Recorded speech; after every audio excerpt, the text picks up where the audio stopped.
Okay, so let's get right into it. Think about the last time you signed something. Was it for a package, or more likely just clicking that little I agree box online? We do this stuff all the time, right? Almost on autopilot.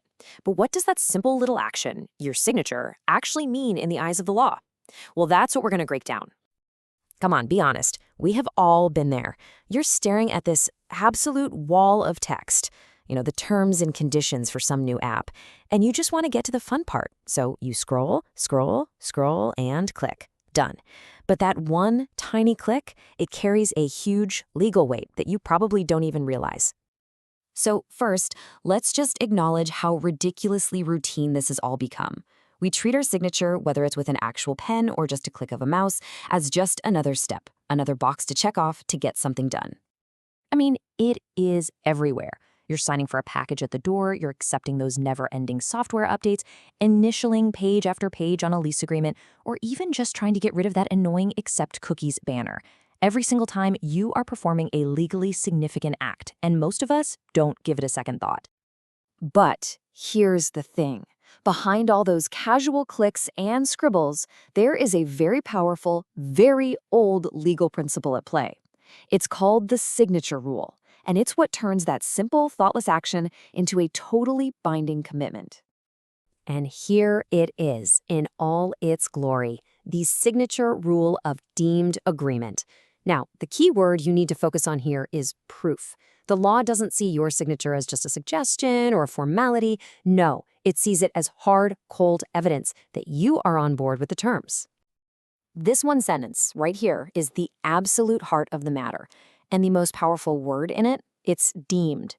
Notice it's in all caps. That's for a reason. The law doesn't say you probably read it or you should have read it. It states, as a matter of fact, that you are deemed to have read, understood, and agreed. So let's really dig into that word, because deemed is the secret sauce to this entire concept. You could almost think of it as a little bit of legal magic. So here's what that means in plain English. Deemed basically creates a legal fiction. It's the official version of reality. It doesn't matter what you actually did. In a courtroom, what is deemed to have happened is what happened. End of story. And this right here illustrates that gap perfectly. Your reality, you zipped through that thing in 2 seconds flat. But the law's reality, it deems you to have been a star student, carefully reading and understanding every single word, every comma, every clause. It's pretty wild when you think about it. So that one little word, deemed, it's doing a lot of heavy lifting. It actually bundles 3 huge assumptions into your one little signature.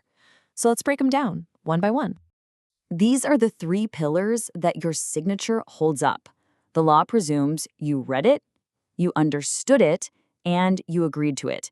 Your signature is considered the proof of all 3 at once. Okay, so first up, the law presumes you read the entire thing. Not just the headlines, not just the bolded parts.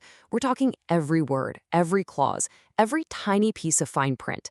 Doesn't matter if it's 1 page or 100 pages, the assumption is the same.